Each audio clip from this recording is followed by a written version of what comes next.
So you had mentioned to me that you did theater and you also got the award for speaking in front of the French embassy. What do you do to prepare yourself to go in front of a crowd? Um, I don't really do much in terms of like calming myself down right before I go up. If I do anything right before I go on stage or right before I go up in front of a public audience, it's kind of like I listen to music or I think of like an inspirational thing, but I rarely do that. What I do is breathing exercises, and I kind of do it unconsciously. Like I just take deep breaths so that I don't shake. I feel like when I take deep breaths, like my body kind of stays still. I don't know what it is, but that's what I do. It works. Like the hours before, I definitely make sure I'm well hydrated. I don't eat a lot. I eat like a light snack or something like that. And I just basically calm myself down. I relax myself until I have to go up on stage. I try not to think about it too much because it's just, if I think about it too much, then I start getting anxious about it and nervous, even after like all of my experiences with it. So yeah, that's kind of what I do. Great.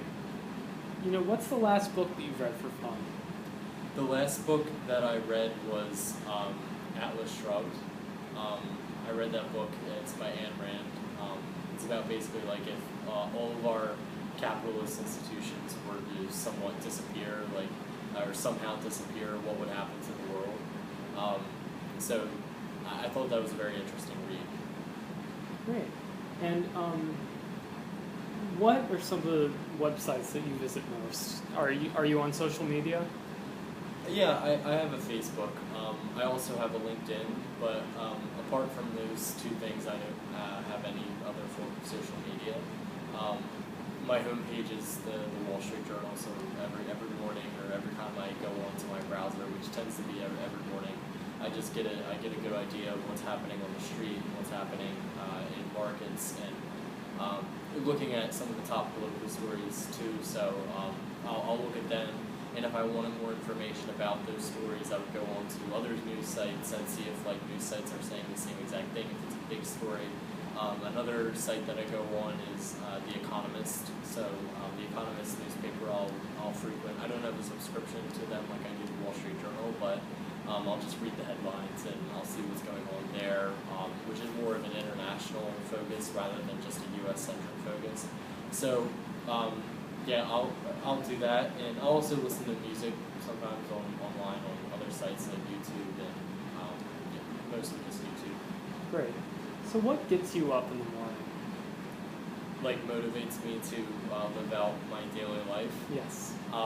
So probably the idea of finance helping the regular world. So like having by being in finance, you're indirectly helping like small businesses and the economy and everyone in general, because the economy benefits everyone in general. I really like the idea of the Jesuit approach to business, which is doing business in such a way that it benefits everyone. So it's not like making sure that it's not exploiting anybody and not hurting anybody in the process. And this comes more or less when I have an actual financial career, but what helps me now is knowing that I'm studying how to do those things in school at Fordham right now, which is really quite invigorating when you think about it. Great. So who are some people that you look up to? My number one inspiration would probably be Nigel Farage of the UK. He's the leader of the United Kingdom Independence Party, and he, regardless of political belief, but he has faced a lot of adversity in his life, politically and socially and even health-wise. He's had a really rough go of it, and his response to life in general and like how he's prospered and become like such a colossal figure in British politics is really inspiring, and I really like him. I like the way he speaks and the way he carries himself. He's a very classy guy. I look up to a person like him. Great. And what are some of your biggest pet peeves? A pet peeve of mine in the workplace, I kind of briefly touched on it before, is when a worker or a fellow employee won't listen to you. Like if I feel like I'm not being listened to, like if the eyes glaze over and they just basically block out what I'm saying to them, I feel very annoyed. So basically what it was in my old internship was it was a lack of communication. There was almost like a block of communication simply because my fellow employee wouldn't listen to me. Every time I would talk to her about gathering lists together, I would see her eyes glaze over, and she wouldn't even like look at me when I was talking to her. She would just be on the computer and like actively not listen to me, just completely ignore me. So that's one of my pet peeves. Yeah. Okay. And can you kind of describe a time where you particularly went above and beyond the requirements of a project or a task? That would probably be in my internship at Dino. So when clients would come in and they'd want us to strategize SEO campaigns, they'd have like a percentage in their head how much they wanted their search ranking to go up. Normally the number was like 20 to 25% boost in rankings.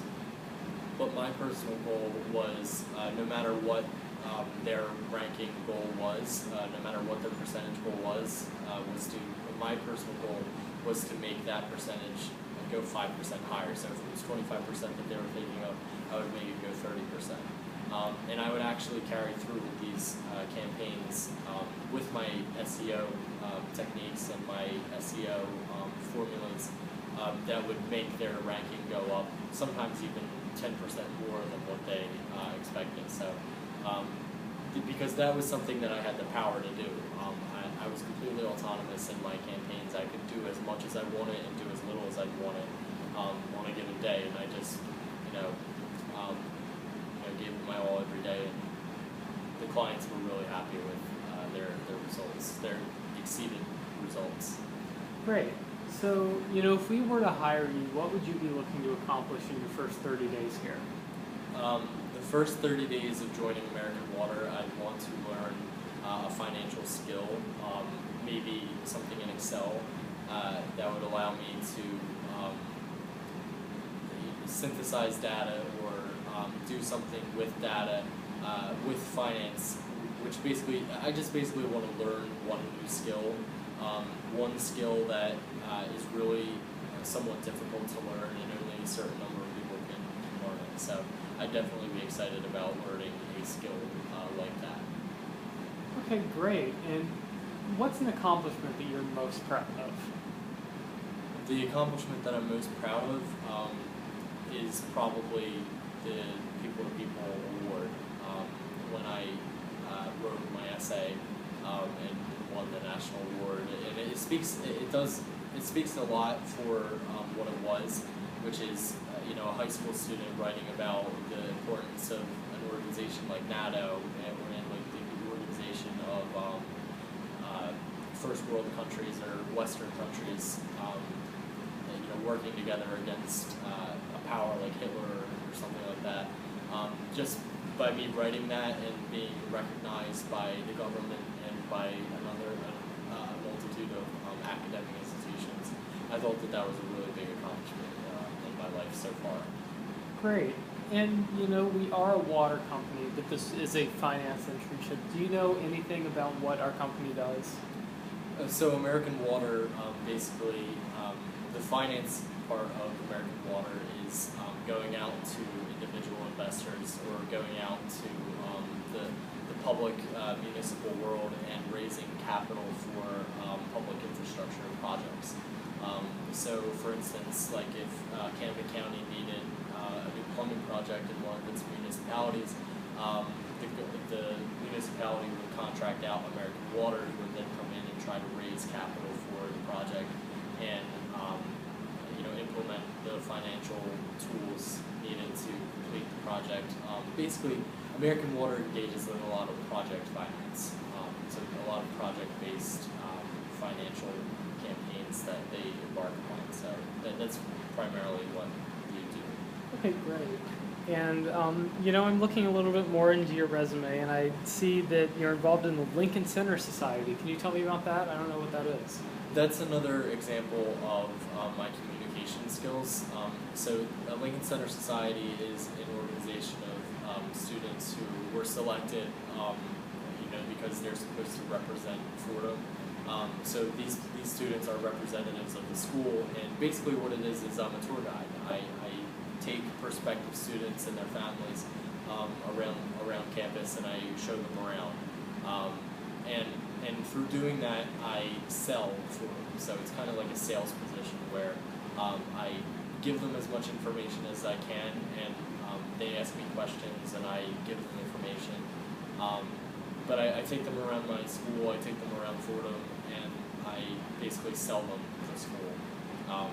And I am evaluated based upon how good a job I do. And so far I've been getting nothing but really positive reviews from families and from prospective students. Great. And how long have you been doing that? I've been doing it for a year. So this is my first year, and it's coming to a close now. It's coming to the close of the second semester, which is our busiest semester. So yeah, around a year and a half. Great. And what would you say is the hardest part about that job? The hardest part about that job is finding a balance between being informative and being entertaining, because no one wants a tour guide that's robotic and just spits information out at them, and no one wants a tour guide who has no information to give them but is really entertaining. But people do want a mix of both, because it's really important to keep people engaged, but also keep them learning about the school and knowing a lot of information when they get out of my tour. So just basically finding that balance between being entertaining and being informative is the most challenging part of it. Great. And I also see that you were the 2015 Fordham Investment Group Stock Track competition winner. What was that about? That was a competition that was held by the Investment Group of Fordham, which is another student organization that deals with the stock market and investing. So what I did, what everyone had was a fictitious portfolio of stocks that they would choose. I think it was $1 million that we all had to invest, and so I invested my funds in primarily pharmaceutical companies like Pfizer, and also companies that I looked at their 10K and I saw that they had really good cash flows. So these were actually primarily bigger corporations like Walmart and Berkshire Hathaway, and a few other smaller companies. Another tactic that I used was I dedicated a really small proportion of my $1 million into lesser known, high risk, high yield stocks, and they were really the stocks that pulled my percentage rate up when the bigger, less riskier stocks would underperform. So I took good bets on riskier, high yield stocks, and I took safe bets primarily on companies that I knew would perform well within the quarter. And I was the one who won because I had the highest ROI on $1 million because of it, based on that strategy. Great. Do you find that you keep up actively with the stock market? Yes, I definitely do.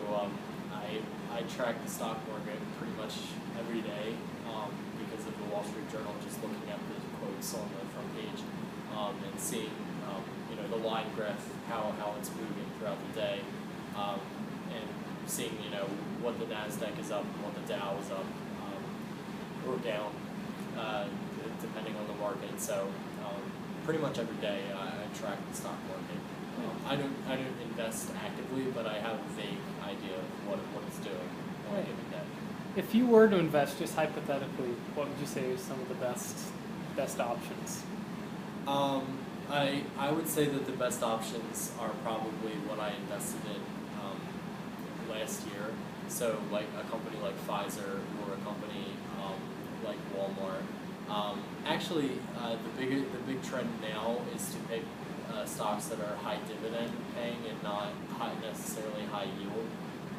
So like basically just buying into stocks that aren't capital intensive. So not buying into a thing like Apple, but buying into a corporation like Exxon, a stock that pays high dividends but doesn't necessarily have high yield. I would buy a lot of those stocks now. That's just my not expert opinion, but that's what I would buy. Great. So, you were also in 2013, you were part of New Jersey Boys State. What was that? Boys State is a nationwide organization that it picks the two supposedly best boys in high school throughout high schools in New Jersey or throughout the nation. It depends on each state. So we would all two representatives of each high school in the state would convene at that time it was Rider University, and we would recreate a New Jersey government based upon we'd start at the municipal level, then we'd go to the county level, then eventually the state level, and it was really it's a huge alumni network. Boys State, it's a really great club to be a part of. It's a really great organization to be a part of because these are the leaders of these are the political leaders of the nation or of the county or of the state and what have you.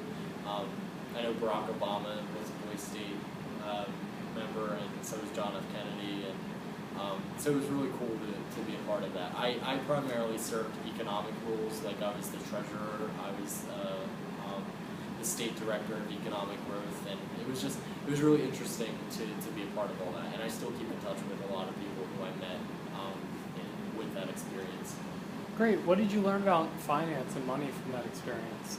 I learned a lot on the government side of finance, so budgeting and financial reporting based upon demographic data. So we would actually take budgets from the financial departments of New Jersey and the financial departments of different counties in New Jersey, and we would try to replicate them with the fictitious reports that we get. So our data is based upon real data, but it's slightly altered in order to create that new effect of us just taking a bunch of money and trying to figure out how to allocate it, how to budget it, and how to fund different things. So I learned the funding part of it and the budgeting part of finance.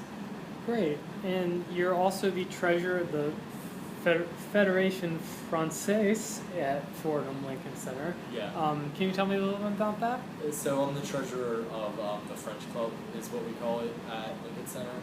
And basically what I do is I just handle the money for the club. So if we need money for an event, I would make sure that I get enough money from student government, which is our overarching governing body that we get our funds from. In the beginning of every semester, I try to forecast our budgeting needs, and I send it to USG, United Student Government, and receive funds from them, and then I make sure it gets spent according to that budget that I set forth originally. Great. And you also say that you have strong writing skills. How have you written in the past? Yes, I have written in the past. It's not just high school essays and college essays. I've also written for it was called Flash Magazine, which was it was a Christian magazine, which was based out in the South. It was primarily for men's fashion, which is kind of it was me just exploring an interest that I had at the time, which I'm not really that much interested in it now, but I did write for them for a while. And again, that essay that I wrote for people which won a national award. And I've taken a number of classes in college to improve my writing ability, especially in terms of research and how to structure your writing when you're presenting information to somebody. I now have those skills. Okay, great. And I also see that you're near fluent in French and you're involved in so many French activities. Why was it important to you to take up a second language? It was especially important to me to take up a second language because of my major in the first place, which is a global finance position. or major rather. And in the business world, they say that global part of the major won't even be necessary in 10 years because it'll be obvious all finance is global nowadays. So as the world becomes more and more globalized and more integrated internationally, I figured it would be very useful to learn a language like French, which is the second language of the business world. It used to be the second language. Well, I think it is the second language of diplomacy now. It's used for a variety of different things, especially in the West. It's a really great language to learn if you want to do business or finance, or really if you just want to do business across the globe because it's spoken in Africa, parts of Asia, of course Europe, and even parts of North America. If you go to Quebec and even Louisiana, you can still find it. Great. So if you were in my position and you were looking for an internship, if you were looking to hire an intern at American Water, what are some of the skills you would look for? I would look for someone who's data-driven, because finance is so oriented around data. I mean, it's how we make all of our decisions. So I would look for someone who's good at math, who's displayed a prowess in their math classes. And if they've taken finance classes, of course, it's optimal to have a finance major or like an economics major or a math major. I would look for someone who's also self-starting, so someone who can be autonomous and can do their own thing with little guidance. I'd look for someone like that because it's very useful to have a person like that in finance. Great. Well, Robert, those are all my questions for you. Is there anything you'd like to ask me? Sure. I wanted to ask you, what would you see as a successful intern maybe a month from now? You know, I would really hope to see someone who has a better, understanding with the skills that's desired. We want someone to become proficient in budgeting and forecasting, and we also want you to get more experience in internal reporting. And I also, suggest if you get the position to come up with your own goals and we can work together on making this a learning experience for both of us. Awesome. Well, thank you so much. Absolutely. Thank you so much.